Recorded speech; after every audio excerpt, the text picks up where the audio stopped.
South of Tunis, they held ideal terrain for defence, a tangle of hills and ravines where the eastern and western dorsal converged.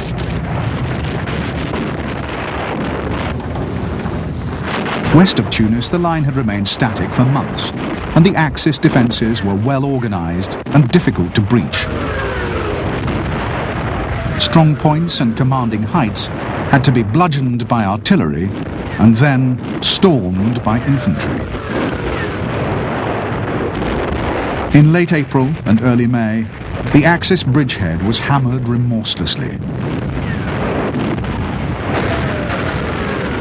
Some 16 Allied divisions mounted a series of coordinated offensives, while above them the Allied air forces bombed, blasted and strafed almost with impunity. In early May, the thin Axis crust began to crack, and gaps appeared as the defenders were driven back or pushed aside. On May the 6th, a concerted British effort southwest of Tunis rolled over 15th Panzer, virtually annihilating the veteran desert formation. The breach opened the road to Tunis and threw the Axis defenders into disarray. The last few days of the battle for North Africa saw disorganized and futile fighting in virtually every sector. Tunis fell on the 7th, as did Bizerta, but the fighting continued regardless. Hitler's orders to fight to the last man and the last round ensured that the battle was prolonged unnecessarily, and at the cost of hundreds of lives that might otherwise have been spared.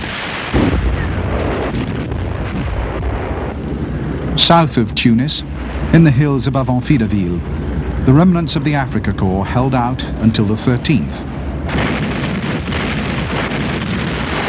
They were amongst the last to lay down their arms. The final toll of prisoners taken in the closing days of the Tunisian campaign came to nearly 250,000, half of them German. Some of these soldiers had never fired a shot and had only recently arrived from Europe, when the battle for Tunisia was all but lost. Such had been Hitler's determination to hold a bridgehead in Africa.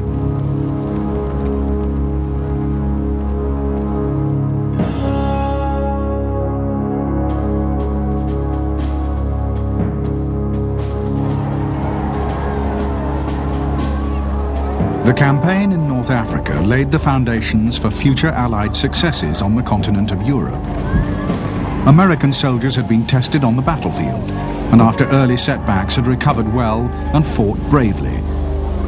The French North African forces had been brought back into the Allied camp, ending a long period of enforced neutrality and enabling the British and Americans to assume the mantle of liberators rather than of conquerors.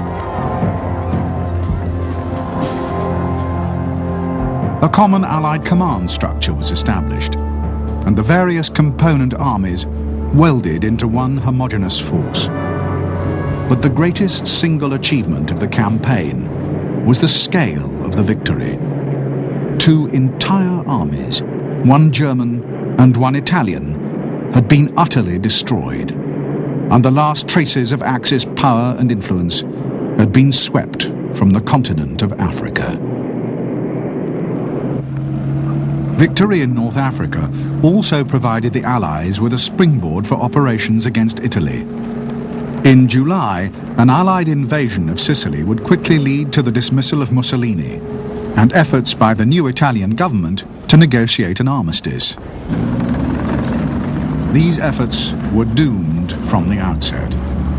In September, Italy was in turn occupied by the Germans and invaded by the Allies. The ensuing battle for Italy would be one of the most protracted and bitterly fought contests of World War II.